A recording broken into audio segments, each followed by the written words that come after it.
Saya Pendeta Herodion Fitra Karya Gunawan, tuan rumah ngopi bareng Pak Heru. Saudara-saudara yang dikasihi oleh Tuhan, apakah Anda mengamati bahwa belakangan ini, entah mulai tahun berapa saya lupa, ada aliran pedagogi ilmu mendidik yang sangat amat anti terhadap hajaran pukulan fisik kepada anak. Apa yang dikatakan oleh Alkitab bahwa tongkat seorang ayah atau hajaran, bahwa anak yang dikasih oleh ayahnya itu mendapatkan hajaran, justru karena ayah itu mengasihi, kalau ayah tidak mengasihi diumbarkan saja, dibiarkan saja.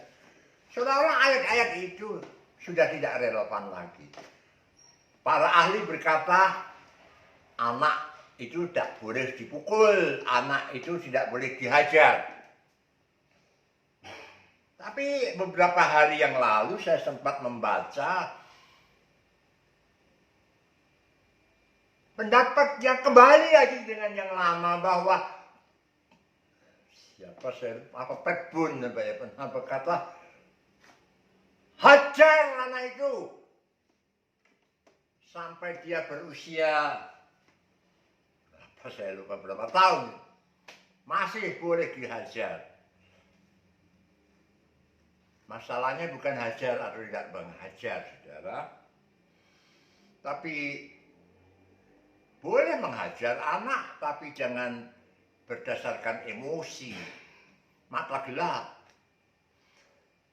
Banyak ibu menghajar anaknya, atau banyak bapak menghajar anaknya karena jengkel kepada pasangan hidupnya. Dia tidak berani menghadapi, melawan pasangan hidup, dia lampiaskan kepada anak. Nah, tentu ini tidak benar, bukan? Tidak benar. Nah, kalau kita menghajar, ya lihat-lihat dong. Jangan memukul bagian-bagian yang membahayakan. Bagian kepala, bagian dada, bawah perut. Hajar, silakan hajar.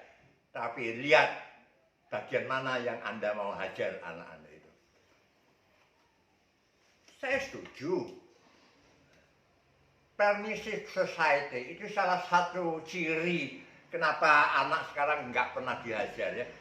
Masyarakat yang serba membolehkan. Jenenge cah cilik ya nggak apa-apa. Anda lupa bahwa suatu karakter itu terbentuk dari kebiasaan. Nah, bagaimana orang memiliki kebiasaan karena sekali dua kali dia melakukan sesuatu tidak ada yang menegur. Jadi anak itu merasa itu sudah benar. Dilakukan, diulangi, jadi kebiasaan. Dan kebiasaan itu menjadi karakter. Permissive society, masyarakat yang serba membolehkan, ya boleh, enggak apa-apa. Lah, zamannya enggak apa-apa. Wong anak kecil, sudah zamannya begini, ya enggak apa-apa, enggak usah diawasi anak. Diawasi terus, lihat HP, lihat YouTube, silakan biarin saja. Itu dalam masyarakat luas.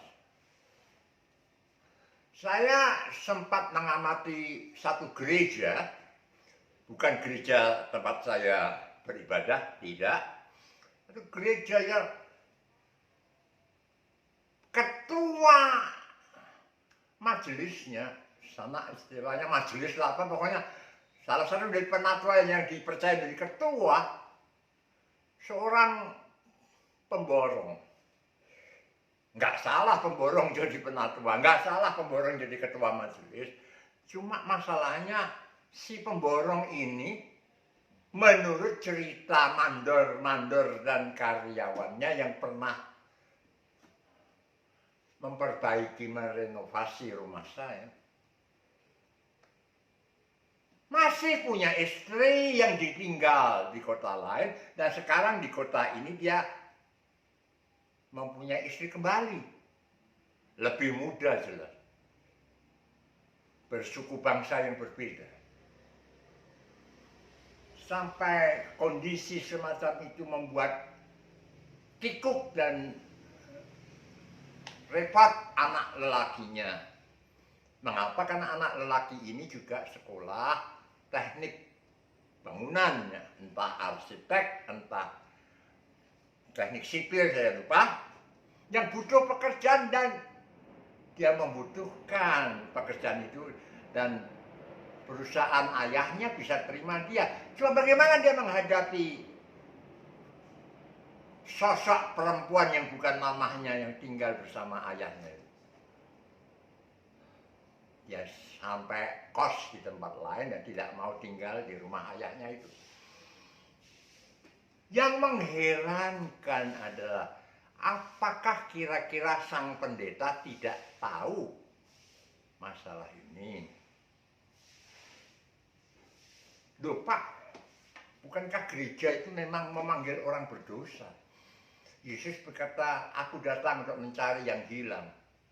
Aku datang bukan untuk orang yang benar, tapi untuk orang yang berdosa. Benar, tidak salah.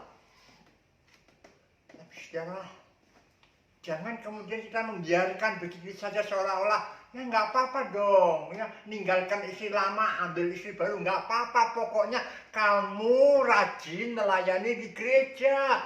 Pokoknya kamu uangmu tidak pelit. Kamu bagi-bagi untuk gereja, untuk perpuluhan. Matek kan kalau begitu. Ada seorang janda. Ini rahasia umum lah. Teman-temannya yang satu gereja dengan dia mengetahui. Dulu dia mendekati seorang nahkoda kapal. Kaya raya memang. Gajinya besar. Sampai-sampai untuk menyerahkan uang belanja sang istri dari nahkoda itu lewat janda ini. Nggak langsung. Seolah-olah janda ini yang lebih berkuasa untuk membayar ini loh, uang ini untuk belanja. Sampai kemudian sang nahkoda ini karena kelalaiannya kapalnya menabrak dan dia didenda cukup banyak.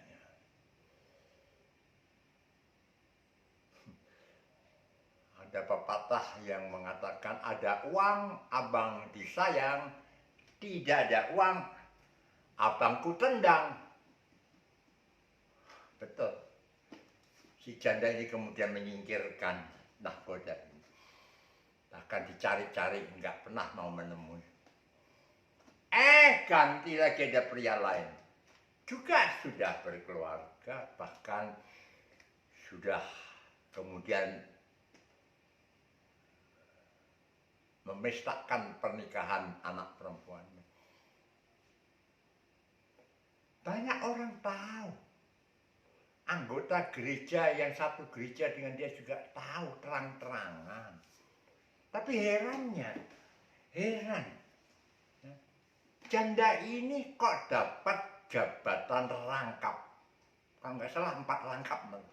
Sebagai bendahara ini, sebagai sekretaris ini, sebagai itu, di gereja yang satu ini. Saya pikir-pikir, ini apa-apaan. Sudah ketua majelisnya ninggalkan istri lama, kumpul dengan perempuan baru, aktivisnya kayak gitu. Sekali lagi memang gereja itu tempat orang berdosa. Gereja tidak pernah menutup pintu bagi orang berdosa. Tapi tidak berarti bahwa gereja itu mengiyakan semua tindakan dan sikap dan tingkah pola warga yang belum menyadari kesalahannya. Latar belakang seburuk apapun nggak masalah. Dalam Alkitab Perjanjian Lama ada banyak contoh.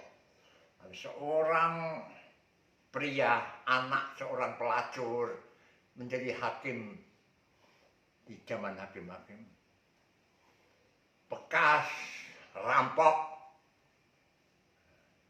dipakai Tuhan. Bekas mantan artinya apa? Tidak ada orang sempurna, semua orang berdosa. Ya.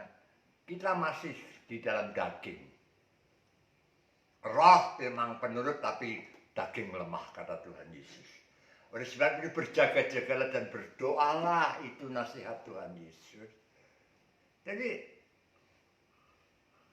ya tidak ada orang yang sempurna, tapi jangan kemudian orang-orang yang masih berkanjang dalam dosa itu diberi jabatan tertentu yang menjanjikan, jabatan yang menentukan, jabatan yang dilihat orang banyak. Kesannya apa nanti pada warga jemaat pada umumnya? Oh, jadi enggak apa-apa ya. Berbuat ini itu enggak apa-apa. Permissive society. Alangkah sayang jikalau gereja bukan menggarami dunia, tapi gereja digarami oleh dunia. Sampai sekian. Sampai ketemu dalam program selanjutnya. Kalau Anda mendapatkan berkat, tolong tekan like, jempol ke atas itu, dan subscribe. Share, forward ke grup-grup yang Anda ikuti, saudara-saudara, saudara kandung, saudara sepupu, saudara ipar, tetangga-tetangga, semuanya. Supaya banyak yang makin dapat berkat. Sekian, sampai ketemu lagi.